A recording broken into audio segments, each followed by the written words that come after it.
Bismillahirrahmanirrahim. Assalamualaikum warahmatullahi wabarakatuh. Selamat pagi menjelang siang semuanya. Semoga kita selalu dalam lindungan Allah Subhanahu wa Ta'ala. Oke, hari ini pertemuan kedua mata pelajaran bahasa Indonesia. Dan saya sebagai gurunya yaitu Nia Dewi SPD. Kemarin minggu yang lalu kita telah mempelajari tentang teks prosedur. Hari ini kita akan membahas tentang menganalisis struktur dan kebahasaan teks prosedur. Yang pertama ada struktur teks prosedur, itu terdiri dari 6 struktur, tapi tidak mutlak harus strukturnya itu harus 6, karena tergantung dari langkah-langkahnya. Oke.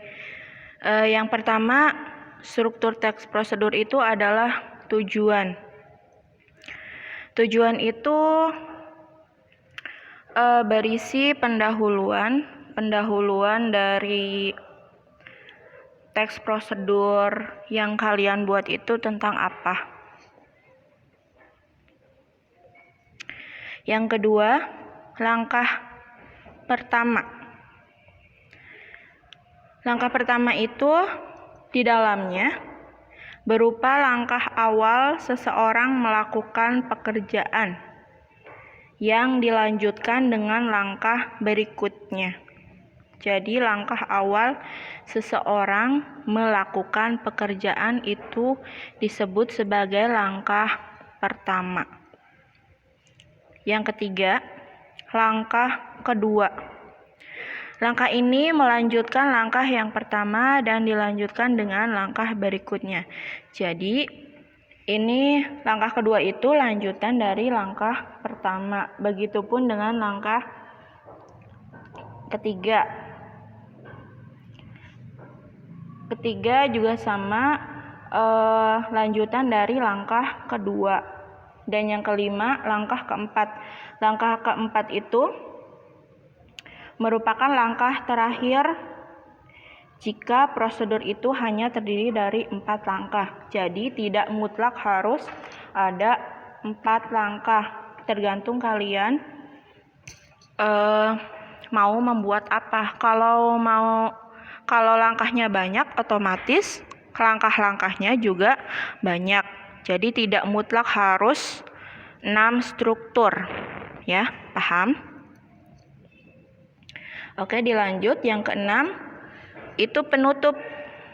Penutup merupakan bagian akhir dari teks prosedur. Penutup merupakan penjelasan langkah atau simpulan prosedur kerja. Jadi ada simpulannya. Ya. Paham? Oke, kita lanjut. Kebahasaan atau kaidah teks prosedur. Itu terdiri dari 5 kaidah. Yang pertama, menggunakan kalimat imperatif, deklaratif, dan interrogatif. Kalimat imperatif itu sama dengan kalimat perintah. Yang kemarin sudah Ibu jelaskan atau Ibu contohkan.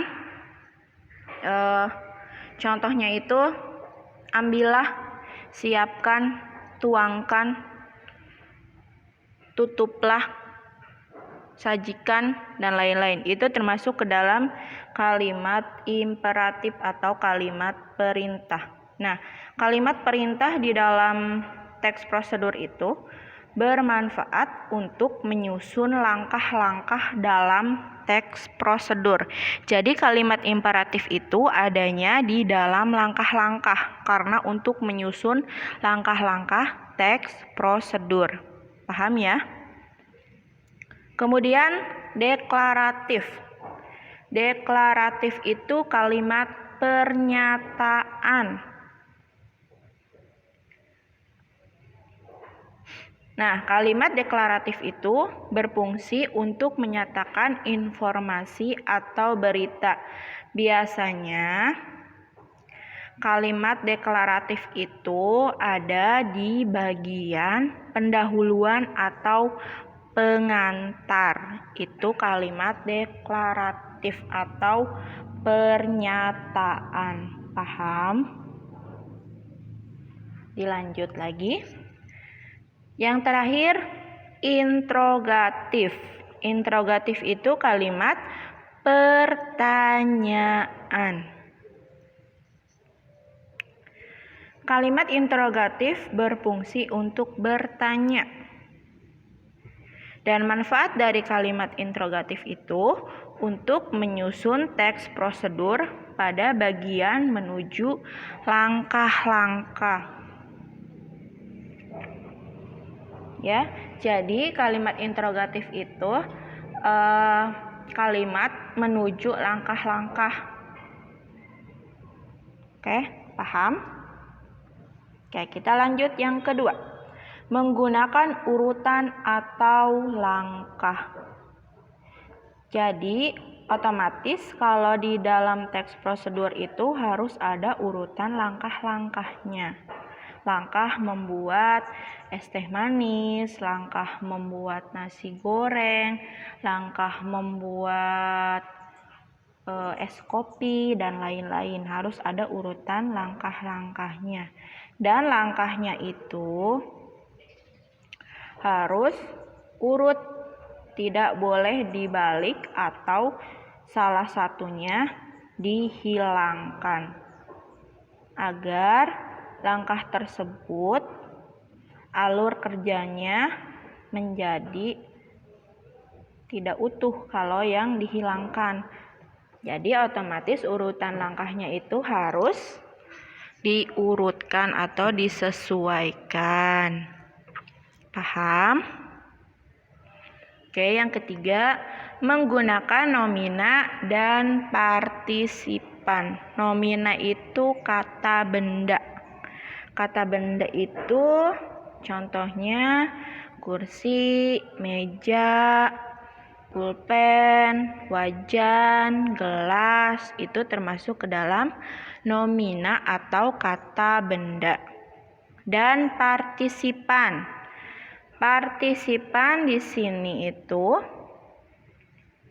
manusia secara umum. Seperti Anda, kita, dan lain-lainnya. Itu termasuk ke dalam partisipan. Paham? Oke, lanjut. Yang keempat, menggunakan verba atau kata kerja.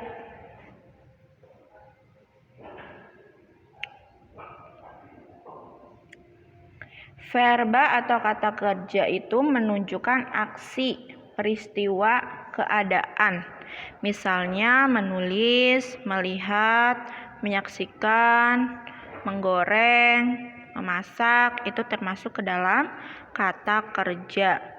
Nah, di dalam teks prosedur biasanya berupa verba tingkah laku atau verba yang mengacu pada ungkapan verbal. Verbal itu ucapan. Dan verba material. Verba yang mengacu pada tindakan fisik. Contoh verba tingkah laku antara lain menerima, menolak, dan lain-lainnya. Sedangkan contoh verba material antara lain menulis, membaca, menyetir, dan lain-lainnya. Paham sampai sini? Oke, lanjut yang terakhir. Menggunakan konjungsi. Di dalam teks prosedur biasanya menggunakan konjungsi temporal.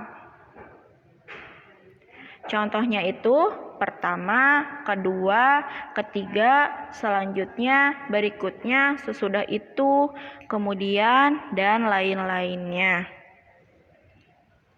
Oke, paham ya sampai sini?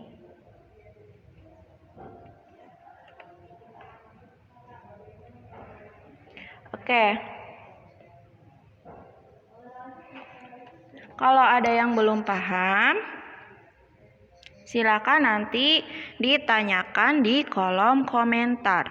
Untuk tugasnya itu kalian buat satu buah teks prosedur sederhana. Teks prosedur sederhana itu teks yang langkah-langkahnya 2 atau 3 langkah saja. Jadi langkah-langkahnya itu tidak banyak. Silakan kalian buat teks prosedur sederhana. Kemudian kalau sudah selesai, catat dan kirim ke WA saya. Oke?